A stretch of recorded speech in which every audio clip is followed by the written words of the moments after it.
ఓం నారాయణ ఆది నారాయణ. ఓం నారాయణ ఆది నారాయణ ఛానల్ను ఆదరిస్తున్న గురు బంధువులకు స్వాగతం, సుస్వాగతం.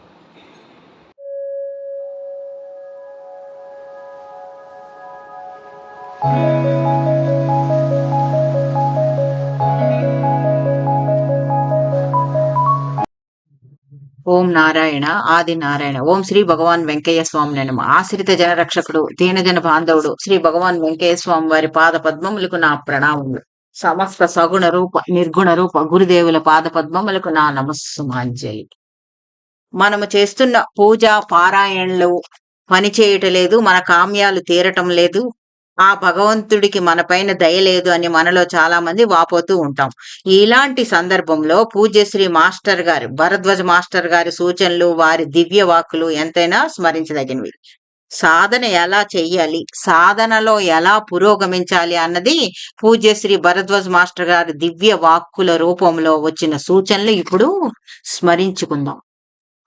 శ్రీ సాయి చరిత్రను పదే పదే పారాయణ చేసిన వారికి మొదటి పారాయణలో ఆశ్చర్యం కలిగించిన సంఘటనల వల్ల అదే భావాన్ని పొడుగునా నిలుపుకోవడం కష్టమవుతుంది. ఆ కారణంగా పారాయణ పూజలో నిరుత్సాహం, అస్థిరత చోటు చేసుకుంటాయి. సృష్టిలో ప్రతిదీ స్థిరంగా ఉండక కాలగతిలో అటు పెరుగుతూనో ఇటు తరుగుతూనో ఉంటుంది. ఈ విషయాన్ని గుర్తించి పారాయణలో నిరుత్సాహం కలగకుండా జాగ్రత్త పడకపోతే సాధన నిర్జీవం అవుతుంది. ఇదే ప్రమాదం మహాత్ముల సన్నిధిలో ఎక్కువ కాలం ఉన్నవారికి కూడా ఎదురవుతుంది. వారు మహాత్ములు అన్న అభిప్రాయాన్ని పొడుగునా నిలుపుకోవటం కష్టమవుతుంది.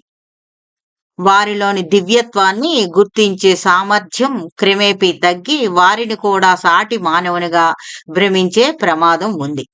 ఆ కారణంగానే శ్రీ సాయితో ఎంతో చనువు అనుభవించిన శ్యామ శ్రీ సాయి శరీరముతో ఉండగా వారిలోని దివ్యత్వాన్ని గుర్తించలేకపోయినని బాధపడతారు. సాధన సజీవంగా సాగాలి అంటే ప్రకృతిలోని ప్రతి అంశాన్ని పరిశీలిస్తూ ఈ సృష్టిని నడిపిస్తున్న శక్తిని గురించి ఆలోచిస్తూ ఉండాలి. ఈ ఆలోచన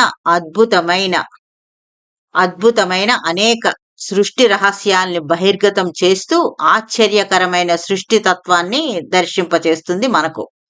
చెట్టు నుండి పండు రాలి పడినప్పుడు మనకు ఏమీ అనిపించదు, కానీ అది న్యూటన్ వంటి మేధావిని ఆలోచింపచేసి వారి ప్రజ్ఞను మేల్కొలిపి సకల మానవాళికి మేలుని చేకూర్చే అనేక విజ్ఞాన శాస్త్ర సూత్రాలను కనుగొనేలా చేసింది.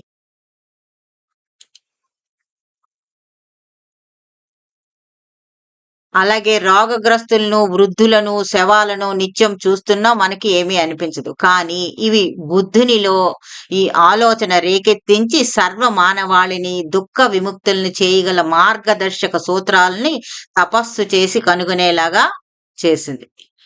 సృష్టిలోని ప్రతి అంశాన్ని అదే మొదటిసారిగా చూస్తున్నంత కుతూహలంగా పరిశీలించడం నేర్చుకుంటే సాధన నిత్య నూతనంగా, సజీవంగా, సంతోషప్రదంగా ఉంటుంది. ఒక గ్రామానికి మొదటిసారిగా వెళ్ళినప్పుడు మనం అక్కడి భవనాలను, పార్కులను కుతూహలంగా పరిశీలిస్తాం. అదే కొంతకాలం అక్కడ గడిపాక మనకు అవసరం ఉండే వాటిని మాత్రమే గుర్తుంచుకుని మిగిలిన వాటిని విస్మరిస్తాం. పరిచయం పెరగటం వల్ల సంభవించే ప్రమాదం ఇది. మన సాధనను ఈ ప్రమాదం నుంచి రక్షించుకోకపోతే పూజా పారాయణలు తృప్తి, శాంతులను ఇవ్వక క్రమేపీ విసుగు పుట్టిస్తాయి. పరిశీలనాత్మకుడైన సాధకునకు సృష్టిలో ప్రతి అంశం సద్గురువై బోధిస్తుంది.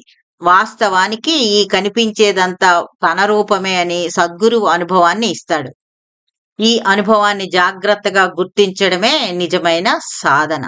మనము గురు బ్రహ్మ శ్లోకాన్ని నిత్యం పఠిస్తాం. బ్రహ్మ, విష్ణు, శివులను మనం ఎప్పుడు చూడలేదు, వారు ఎవరో మనకు తెలియదు కూడా. కాబట్టి ఈ ధ్యాన శ్లోకాన్ని పఠించినప్పుడు మనకు ఏ అనుభూతి కలగదు. అట్లుగాక నిరంతరము ఈ జగత్తులోని ఆవిర్భవింప చేస్తున్న దాన్ని బ్రహ్మతత్వంగాను, ఈ జగత్తును ఒకే రీతిలో నిలిపి ఉన్నదాన్ని విష్ణుతత్వంగాను ప్రతి క్షణం జగత్తులో సమస్తాన్ని నశింపజేసేదాన్ని శివతత్వముగాను, ఈ 3 తత్వాలు ఏ మూల శక్తి వల్ల పనిచేస్తాయో దాన్ని పరబ్రహ్మగాను గుర్తిస్తే గురు బ్రహ్మ శ్లోకం అర్థవంతమే, ధ్యానం సంతోషప్రదం అవుతుంది.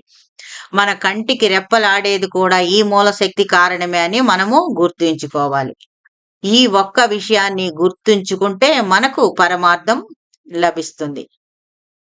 కరెంటు పోయినప్పుడు చేతిలోని బెడ్లం పారిపోకుండా జాగ్రత్త పడితే దాని సహాయముతో అగ్గిపెట్టే కొవ్వొత్తులు అన్నిటినీ వెతుక్కోవచ్చు.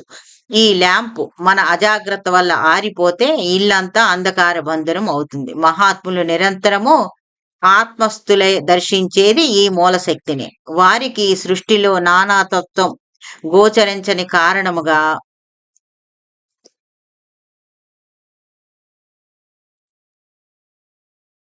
ఈ సృష్టిలోని నానాతత్వం గోచరించని కారణంగా స్వపరభేదం ఉండదు. సంకల్ప వికల్పరహితమై వారి మనసు నిర్మలమై అద్దంలా ఉంటుంది.